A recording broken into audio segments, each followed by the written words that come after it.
요한계시록 18장 21절에서 24절까지 같이 읽겠습니다. 이에 한 힘센 천사가 큰 맷돌 같은 돌을 들어 바다에 던져 이르되 큰 성 바벨론이 이같이 비참하게 던져져 결코 다시 보이지 아니하리로다. 또 검은 곳 타는 자와 풍류하는 자와 퉁소 부는 자와 나팔 부는 자들의 소리가 결코 다시 내 안에서 들리지 아니하고 어떠한 세공업자든지 결코 다시 내 안에서 보이지 아니하고 또 맷돌 소리가 결코 다시 내 안에서 들리지 아니하고 등불빛이 결코 다시 내 안에서 비치지 아니하고 신랑과 신부의 음성이 결코 다시 내 안에서 들리지 아니하리로다.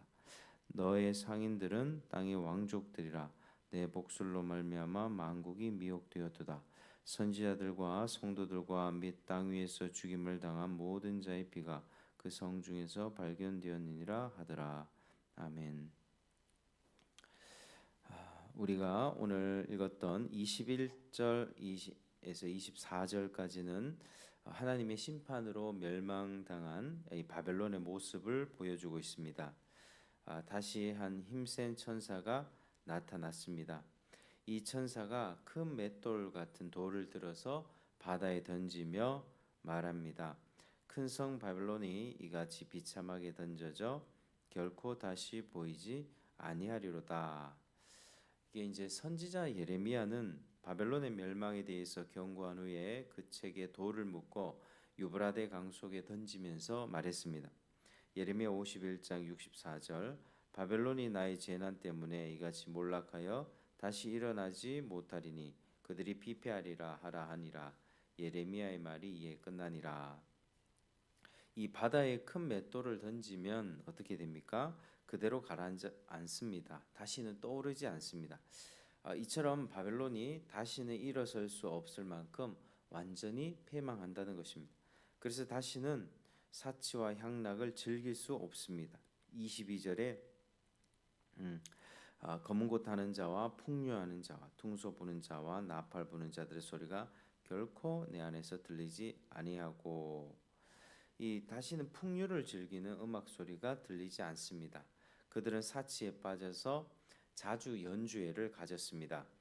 음악가들의 재능은 높이 평가되고 음악가들은 귀한 대접을 받습니다. 그러나 이제 더 이상 음악 소리를 들을 수가 없다는 것입니다. 그러니까 사치와 향락에 빠져서 스스로 하나님으로 착각하던 그들이 다시는 음악을 즐길 수 없을 만큼 철저하게 파괴되었다는 것입니다.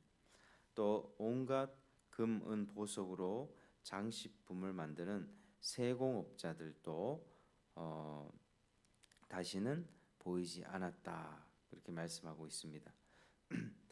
이 바벨론의 사치 품목 중에는 고가의 장식품들도 많이 있었습니다. 당시 세공업 산업이 매우 발달해 있는데 그들은 최첨단 기술자들로 존경을 받았고 많은 돈을 벌었을 것입니다. 그러나 다시는 그들을 볼 수가 없었다는 것입니다. 이는 바벨론이 그렇게 자랑하던 사치와 부 그리고 경제가 모두 파괴되었고 다시는 일어날 수 없게 되었다고 그렇게 말하는 것입니다. 또 농사를 22절 끝에 보니까 맷돌 소리가 결코 다시 내 안에 들리지 아니하고 농사를 지어 맷돌을 가는 평화로운 모습도 다시는 볼 수 없었다. 이 맷돌 돌리는 소리는 이 식사와 연결된 일상생활을 나타내는데 맷돌 소리가 더 이상 들리지 않았다는 것은 하나님의 심판으로 인하여서 바벨론의 일상생활도 완전히 파괴됐다는 것입니다. 23절 보니까 등불빛이 결코 그들 안에서 비치지 않았다. 밤마다 대낮같이 등불을 밝히고 사치 향락을 즐기던 성읍이 이제는 칠흑같이 어두운 성읍이 되었다는 것입니다. 또 신랑과 신부의 음성이 다시는 들리지 않았다 합니다. 신랑 신부가 서로 사랑하고 혼인 예식을 올리는 것은 나라가 평화롭고 부유하다는 증거입니다. 근데 이제는 결혼식을 올리는 사람도 찾아볼 수가 없었다. 그래서 천사는 이 단락에서 결코 다시 보이지 아니하리라 이 말씀을 6번이나 반복하고 있습니다. 그만큼 심판받은 바벨론의 최후가 얼마나 참혹한가를 말해주는 것입니다. 바벨론에게 내려진 하나님의 심판이 너무 엄하여서 다시는 회복될 수 없음을 강조하고 있습니다. 23절 하반부터 24절까지 보면 바벨론이 멸망하게 된 이유가 나오는데, 이 바벨론의 상인들은 땅의 왕족들이 되었습니다.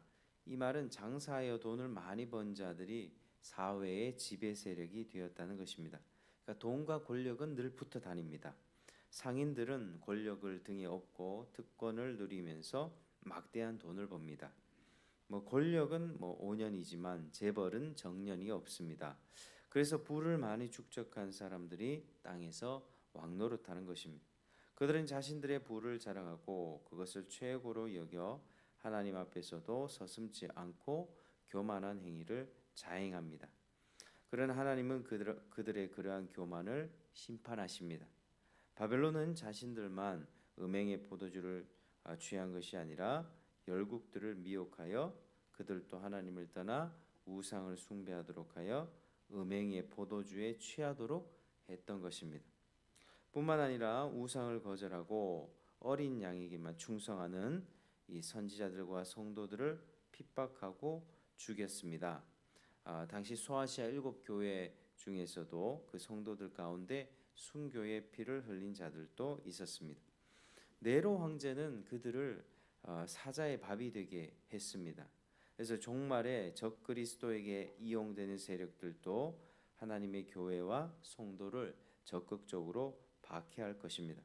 그러나 하나님은 그들을 반드시 심판하고 이 성도들을 신원하여 주십니다. 자, 오늘 말씀을 이제 정리를 하겠습니다. 우리가 살고 있는 이 세상은 큰 성 바벨론처럼 반드시 무너지게 되어 있습니다. 이 세상은 우리에게 사치와 향락, 또 복지와 행복을 줄 것처럼 유혹을 합니다. 그렇게 권력과 또 돈이 항상 붙어 다니면서 또 이 세상이 그렇게 이끌어가게 되는 것이죠. 그러나 하나님의 심판이 임하면 하루아침에 다 무너지게 되고 황폐하게 됩니다. 그러므로 하나님이 말씀하십니다. 내 백성아, 거기에서 나오라. 그의 죄에 참여하지 말고 그의 재앙을 받지 말라. 그래서 우리는 이 음란하고 부패한 세상에서 나와 하나님만 경배하고 섬기는 그런 경건한 삶을 우리가 살아내야만 합니다. 그러니까 이게 우리의 결심과 우리의 결단으로 되는 것이 아니라 우리가 어떤 존재인가부터 다시 생각해야 되는 것입니다. 우리의 정체성은 우리는 이 땅에서 살아가지만 하나님으로부터 이 택함 받은 자들입니다. 이 세상으로부터 구별되어서 하나님께 속한 자가 되었다. 이미 우리의 정체성이 그리스도 안에서 하늘의 시민권을 소유한 자가 되었다.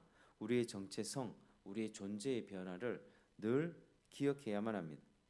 거기에서 우리의 경건한 삶을 살아야겠다는 결심도 또 나오게 되는 것이고, 그게 또 효력 있게 우리 삶에 적용되는 것입니다. 그래서 이 땅의 삶은 우리가 이미 하늘의 시민권을 가진 자로서 나그네 삶이라는 사실을 깨닫고, 우리가 이 세상에서 부귀영화를 누려본들 그게 우리에게 어떤 그런 유익이 있겠습니까?